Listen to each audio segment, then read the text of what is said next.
গুগলের সার্চ বক্সে যদি আপনি 30802500 লিখে সার্চ করেন তাহলে উইকিপিডিয়াতে সর্বপ্রথম কোডেক্স লিস্টার নামে একটা শব্দ আসবে, যেটা আসলে একটা বইয়ের নাম। 1994 সালে বিল গেটস 30802500 অর্থাৎ $3,08,02,500 দিয়ে এই বইটা কিনেছিল, যেটা সেই সময় ভারতীয় টাকায় 250 কোটি টাকার সমান ছিল এবং যার এখন মূল্য 400 কোটি টাকার সমান।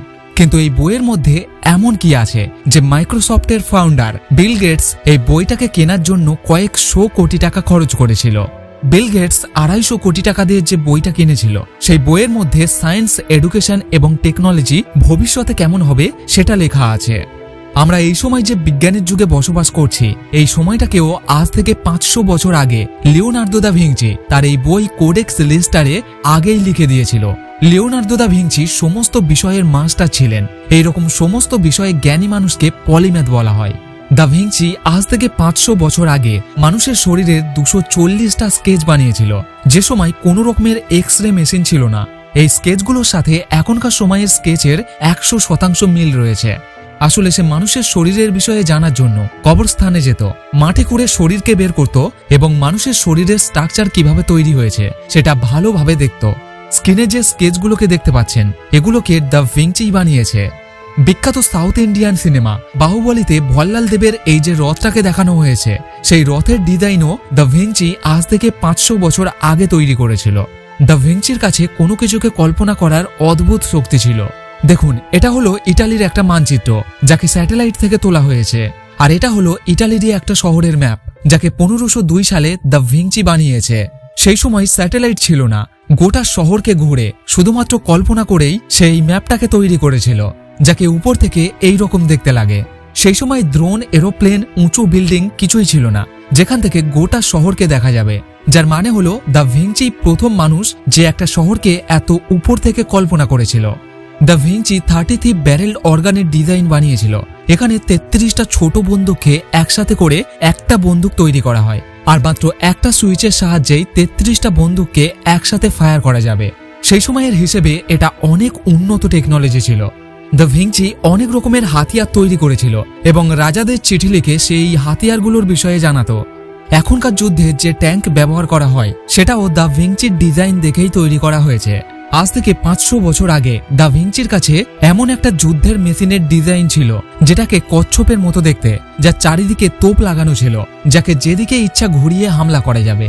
1939 সালে সর্বপ্রথম হেলিকপ্টার আকাশে ওড়ে, কিন্তু 500 বছর আগেই দা ভিঞ্চি হেলিকপ্টার কিভাবে আকাশে উড়বে, হেলিকপ্টার কিভাবে কাজ করে এর পুরো ডিজাইন রেডি করে ফেলে। আসলে সেই সময় টেকনোলজি এত উন্নত না হওয়ার জন্য সে এটাকে তৈরি করে দেখাতে পারেনি। আমরা এতদিন পড়ে এসেছি এরোপ্লেন আবিষ্কার করেছেন রাইট ব্রাদার্স, কিন্তু এদের জন্মের থেকেও কয়েকশো বছর আগে দা ভিঞ্চি আকাশে কিভাবে ওড়া যাবে তার যে মেশিন, সেই মেশিনের গোটা মডেলকে রেডি করে ফেলে। আসলে সে পাখিদের খুবই ভালোবাসত, আর সেই জন্য সে বাজার থেকে পাখি কিনত আর আকাশে উড়িয়ে দিত।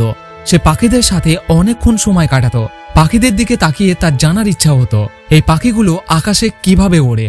একদিন তার পাখিদের মতোই আকাশে ওড়ার ইচ্ছা হয়, আর সেই জন্যই সে একটা মডেল ডিজাইন করে।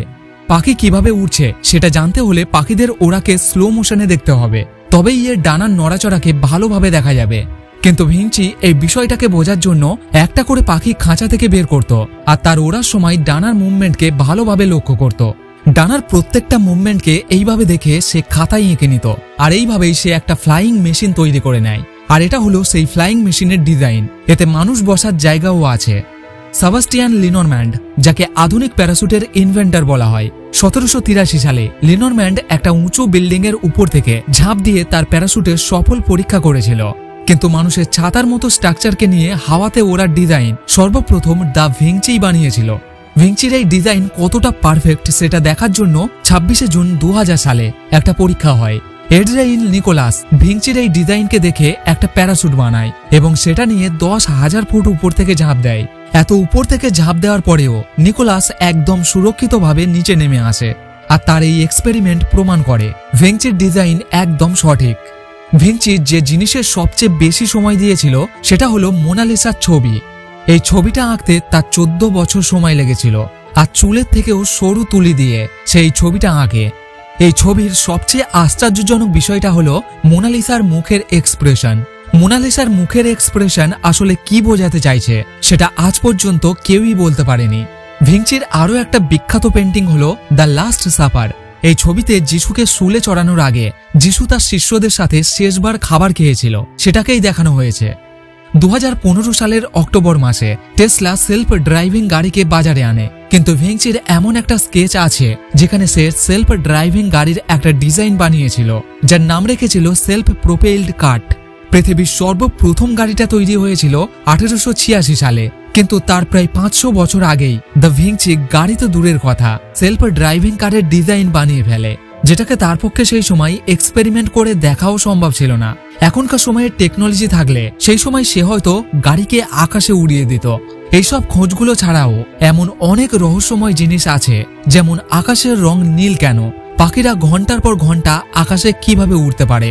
এই সমস্ত কিছুই কোডেক্স লিস্টার বইতে লেখা আছে, যাকে বিল গেটস 250 কোটি টাকায় কিনেছে, যার এই সময় মূল্য 400 কোটি টাকার সমান। লিওনার্দো দা ভিঞ্চি এত রকমের খোঁজ করেছে, এত রকমের ডিজাইন বানিয়েছে, এত রকমের পেন্টিং করেছে যে কিছু মানুষ মনে করে সে সায়েন্টিস্ট না পেন্টার ছিল, আবার কারো মতে সে আর্টিস্ট ছিল, আবার কেউ কেউ মনে করে সে আর্টিস্ট নয় সায়েন্টিস্ট ছিল। আর সেই জন্যই দা ভিঞ্চিকে পলিম্যাথ বলা হয়, যার মানে হলো সমস্ত বিষয়ে জ্ঞানী। তো আশা করছি আপনারা ভিডিও থেকে নতুন কিছু জানতে পেরেছেন। ভিডিও ভালো লাগলে একটা লাইক করবেন। ধন্যবাদ।